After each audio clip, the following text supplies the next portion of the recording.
Assalamualaikum warahmatullahi wabarakatuh. Saya Nur Atika binti Zamri. Nombor metrik saya 920315025336. Saya mengambil sarjana muda pendidikan awal kanak-kanak iaitu di OUM Sungai Petani. Hari ini saya akan membentangkan tajuk HBEC 3103 iaitu pengajaran dan pembelajaran bahasa Melayu. Hari ini saya akan membentangkan itu tajuk teori perkembangan bahasa. Teori perkembangan bahasa itu pengenalannya bahasa merupakan satu sistem komunikasi luar biasa yang membolehkan kita menyampaikan pemikiran, emosi, idea dan membentukkan interaksi dan pemahaman kita tentang dunia. Hari ini, kita akan meneroka beberapa teori berpengaruh yang menjelaskan bagaimana seseorang itu memperoleh pengembangan bahasa. Teori nativisme. Menurut Noam Chomsky, seorang ahli linguistik terkenal yang menyatakan bahawa kanak-kanak dilahirkan dengan keupayaan semula jadi untuk belajar bahasa.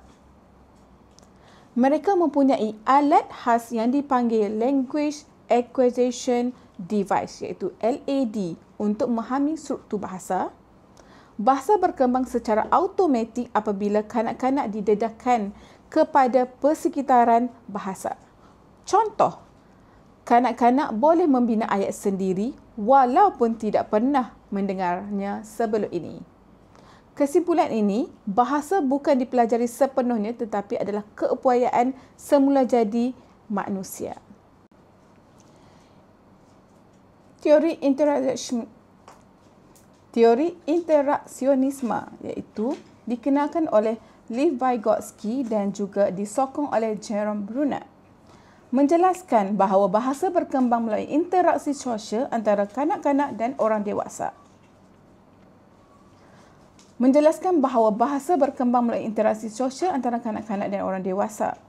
Kanak-kanak belajar bahasa apabila mereka berkomunikasi dan bergaul dalam persekitaran yang menyokong. Orang dewasa berperanan sebagai pembimbing iaitu scaffolding untuk membantu kanak-kanak memahami dan menggunakan bahasa. Hubungan sosial dan budaya mempengaruhi cara kanak-kanak belajar bahasa. Contohnya, guru berbual dengan murid-murid semasa bermain atau membaca ataupun bercerita membantu murid untuk menambah kosakata dan membina ayat. Teori behaviorisme diasaskan oleh B.F. Skinner, seorang tokoh psikologi yang terkenal.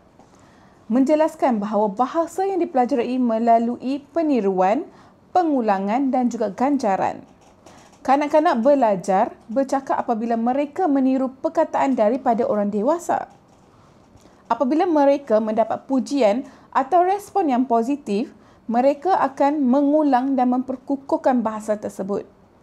Persekitaran bahasa juga memainkan peranan penting dalam pembelajaran. Contohnya, kanak-kanak kata "Mama", ibu tersenyum dan memuji. Bagus. Pandai. Peluk sikit. Ini menggalakkan kanak-kanak terus menyebut perkataan itu. Perbandingan teori. Menurut teori nativisme iaitu bahasa dalam fitrah, behaviorisme iaitu bahasa yang dipelajari melalui peniruan dan pengukuhan, interaksionisme, bahasa berkembang melalui interaksi sosial. Faktor yang mempengaruhi perkembangan bahasa. Perkembangan bahasa yang dipengaruhi oleh gabungan faktor biologi, sosial, persekitaran, kognitif dan emosi bukan aspek sahaja. Fungsi perkembangan bahasa, pemikiran dan kognitif. Bahasa membantu kanak-kanak berfikir, memahami konsep dan menyelesaikan masalah. Contoh, menggunakan perkataan menerangkan idea. Fungsi perkembangan bahasa iaitu perkembangan sosial dan juga emosi. Membina hubungan, meluahkan perasaan dan mengawal emosi. Contohnya, mengucapkan terima kasih, meminta maaf atau berkongsi perasaan. Fungsi perkembangan bahasa melalui pembelajaran dan pengetahuan. Bahasa digunakan untuk memperolehi ilmu dan memahami arahan. Contoh, memahami cerita, lagu dan penerangan guru. Fungsi perkembangan bahasa iaitu perkembangan kreativiti dan juga imajinasi. Membantu kanak-kanak mencipta cerita atau bermain peranan dan berfantasi. Contohnya, bermain kedai-kedai, doktor-doktor, masak-masak, ibu dan ayah.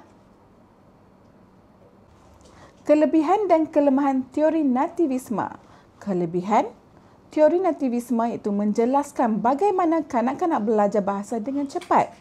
Bahagian kelemahan nativisme pula mengabaikan faktor persekitaran dan interaksi sosial. Kelebihan dan kelemahan teori interaksionisme pula, kelebihan dia adalah mengiktirafkan peranan sosial dan budaya dalam pembelajaran bahasa. Bahagian kelemahan pula interaksionisme iaitu tidak menjelaskan sepenuhnya bagaimana struktur bahasa difahami oleh secara dalamnya. Kelebihan dan kelemahan teori behaviorisme pula. Kelebihan dia menekankan kepentingan latihan dan peneguhan dalam pembelajaran.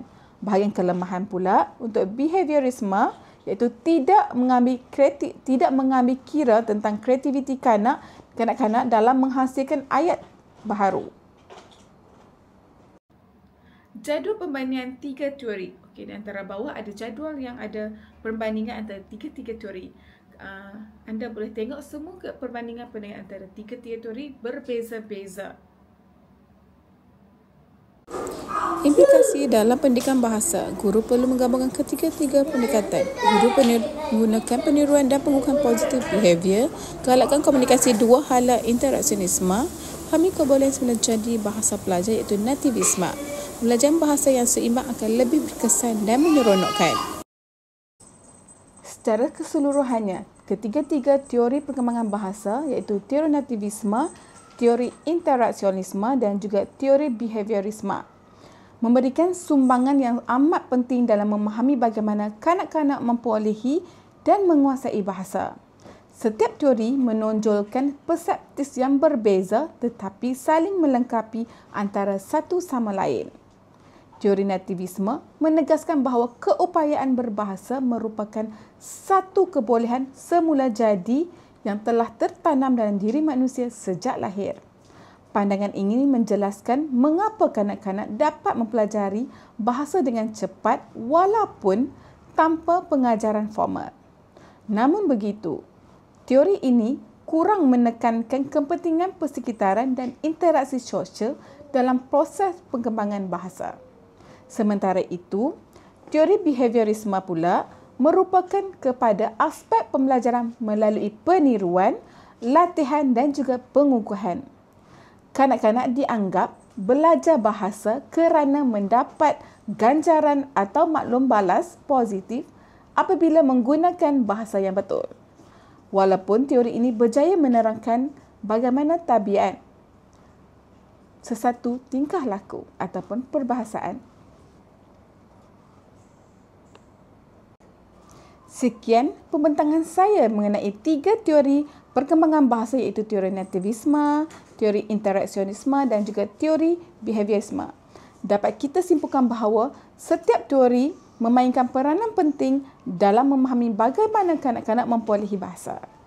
Dengan menggabungkan ketiga-tiga perkembangan ini ataupun pandangan ini, guru, ibu bapa dapat merancang strategi pengajaran yang lebih berkesan dan holistik. Terima kasih atas perhatian anda. Semoga perkongsian ini memberi manfaat kepada kita semua. Sekian, terima kasih. Assalamualaikum warahmatullahi wabarakatuh.